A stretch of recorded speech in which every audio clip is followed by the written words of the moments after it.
Yeah, people always say it takes a village. They love to say that. And most people who say it never been to a village, and most of them are white. More white people say this than anybody in the world. They don't want to be in the village or coming in the village, don't have nothing to do with the village. Just saying. Yeah, I'm feeling some kind of way. So yeah, it takes a village, but it also takes education, systemic change, and social legal justice. Hence, Karen got to go to jail. We work with Karen. Now, Karen showed out in the park, but we still work with Karen. And it's that same mentality that shows up in the workplace, in the classroom, in the boardroom. It's the same mentality of how we get to the point where white women, can clutch the pearls, cry, and cause, people to go to jail and worse, death. Children, men, women, anybody. And what people don't understand is this has a precedence. This has been going on for a long time. And what I'm going to be showing in this PowerPoint is that context. So this is the pretty well-known bias story. You might have heard it in the news. It actually made national news. It says bias isn't just a police problem. It's a preschool problem. Now I'm going to fold this into why I'm talking about this, because a huge percentage of the preschool teachers are white women. So now, new research from the Yale Child Studies Center suggests that many preschool teachers look for disruptive behavior in just one place, waiting for it to appear. The problem with this strategy, beside it being inefficient, is that because of implicit bias, teachers are spending too much time watching Black boys and expecting the worst. 135 pre-K. Let me just step back. These are little ones. Okay, I'm talking about the little bitty ones. 135 pre-K teachers were asked to watch a few short videos and told, press the enter key on the external keypad every time you see a behavior that could become a potential challenge. Here's the deception. There was no challenging behavior, none. While the teachers watched, eye scan technology measured the trajectory of their gaze. Gilliam wanted to know, when teachers expected bad behavior, who did they watch? What we found was exactly what we expected based on the rates at which Black children are expelled from preschool programs. Teachers looked more at the Black children than the white children, and looked specifically more at the African-American boy. Again, I'm giving you context so nobody just thinks Dr. Joy is being emotional. Okay, we have reams of data. We have what I would call a preponderance of evidence about this. And what you need to know about this, not all the teachers in the study were white. There are no doubt Black, Latinx folks, but guess what? They've all been socialized, and we've all been socialized. Message that there's something wrong with these kids. Are you following me? That's how deeply entrenched it is. And even when they had two children off task, deliberately off task. The children that were off task, white boy, Black boy, they were actually off task, doing the same off task behavior. And the teachers only saw the Black boy. They didn't see the white boy, even though they were both off task and both off task doing the same behavior. Next slide.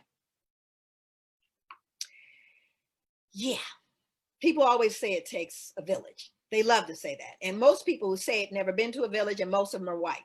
More white people say this than anybody in the world. They don't want to be in the village or coming in the village, don't have nothing to do with the village. Just saying. Yeah, I'm feeling some kind of way.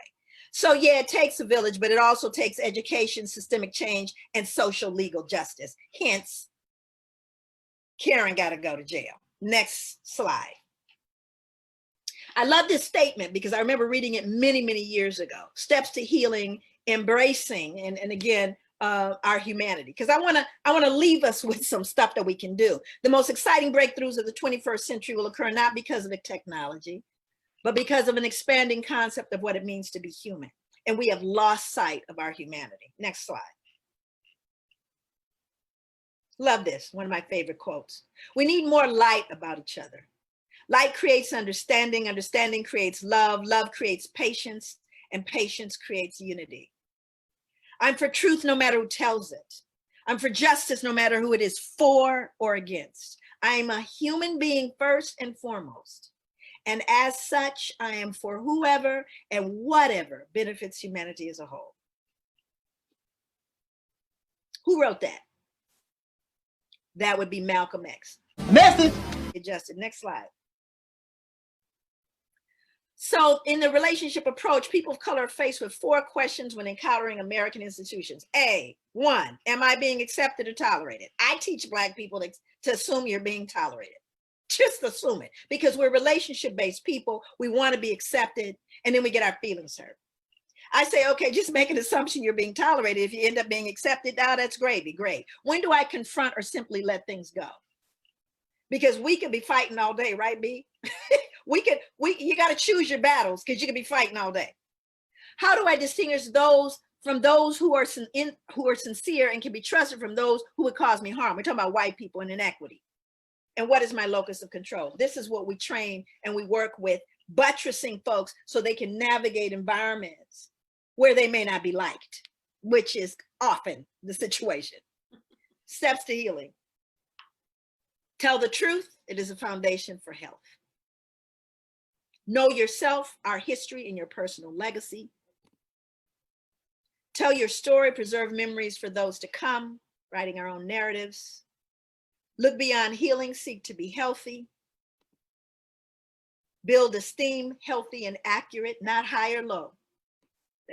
Healthy and accurate. Control your inner world, manage stress and conflict. On that note, take a deep breath.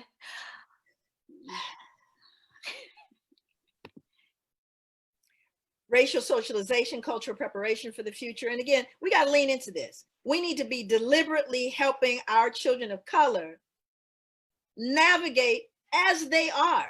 So let's not pretend. You hear, people know the first chapter in my book is called I Don't Even Notice Race, right? I wrote that because white people have said that to me. I think they're trying to compliment me. I don't notice your Black joy. That's not a compliment. Hello, I notice I'm Black. You should notice I'm Black too. Black. But if all you can do is not notice me in order to grapple with your cognitive dissonance, I'm not signing off on that. So literally cultural preparation for the future, letting our children know who they are and going all the way back to their ancestors. Build upon strengths past and current. Model the health, be the healing that you seek. We got to walk the talk. Look in the mirror, change and growth are continuous. So we are at, a point where, again, everybody knows when I was in Ghana and West Africa, I actually read this while I was taking the picture. I had a book of Proverbs that I had gotten from the university. And it said, if you wish to go alone, if you wish to go fast, then go alone. But if you wish to go far, go together. This is something that requires that we all show up. It is something that requires that we roll up our sleeves. But I wanted to give context, but here I just wanted to give context so that when people, when people have memes and they have all these different things going on about, Becky or whatever that is, this is serious, okay? And I'm serious about creating and establishing some accountability for people who are putting folks' lives in danger, instead of us making memes and plastering it all over Facebook. Thank God for you. Thank God for the people who videotape. I'm happy about that. But if we want to do something about this, there needs to be some change. I'm not an attorney. And here is my plea for those of you that are out there. That's not my lane. But you can bet I know some attorneys, and you can bet I'm going to call on them. But we want next week, between now and next week, please reach out if you're an attorney, because what we specifically want to talk about is how do we get this put into law, that these people that do these things, they are not doing something innocent. It's just not an accident. That's why I showed you the history, so that you can understand this is an accident. So we have some precedents, and we have some situations. I know that we're going to try to have in Oregon, Representative Janelle Bynum, who was canvassing for her community for re-election, who someone called the police on her and said there's an African-American woman knocking on doors and we don't know if she's begging, blah, blah, blah. And she got a bill passed that right now, at least if you call 911 for some, stupid reason, or basically racially motivated 911 calls, you'll be fine. Now it's only $250, but it's enough of an inconvenience for people to be aware that if they make this phone call, they can end up having a fine. What we're saying is that was one representative in, with some, well, there's some other senators that supported backing it, but it wasn't a huge movement, but we could have a huge movement that then results in some federal laws that lets you know, if I'm going to make this call and say, he's African-American, you're going to go to jail, Karen. You're going to go to jail. That's my thing. Yes, go to try it if you want to. That'll stop it. That'll stop it when you realize you're going to jail. Or better yet, not only are you going to jail, we're going to fine you too. We're going to take your stuff. I mean, come on. We can't just have these conversations. We have a preponderance of evidence. Right. And we have a history. We understand the history. There's no confusion here. And again, the only thing I don't, because you got to know, I would be on the front steps of the Capitol if I thought Joy could do something about it.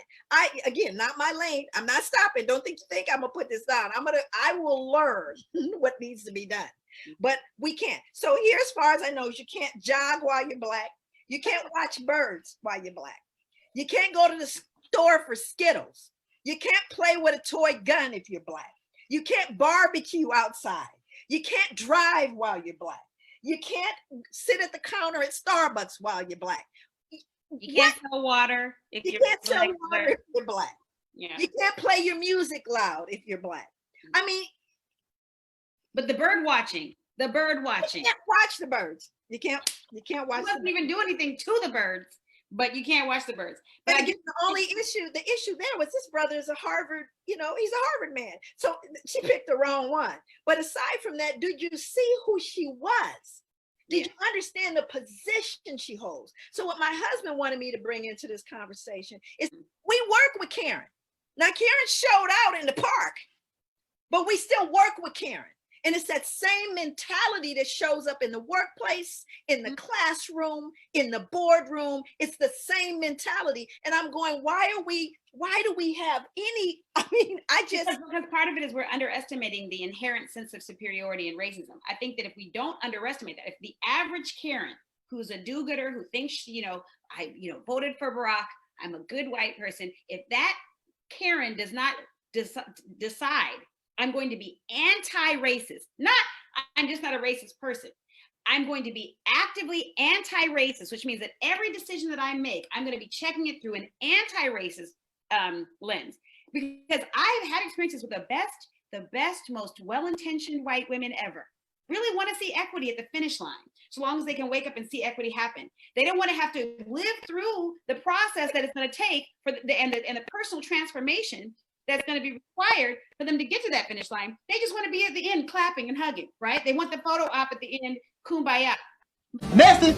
But the personal work, which shows up in little things like, evaluations, memos, and I'm going, this is some racist shit. And you think that you're all about equity. Okay, breathe. I'm going to need you to breathe. I need you to breathe. See, the thing is, I can deal with Karen who just doesn't know. What I can't do is ride on Karen who's racist.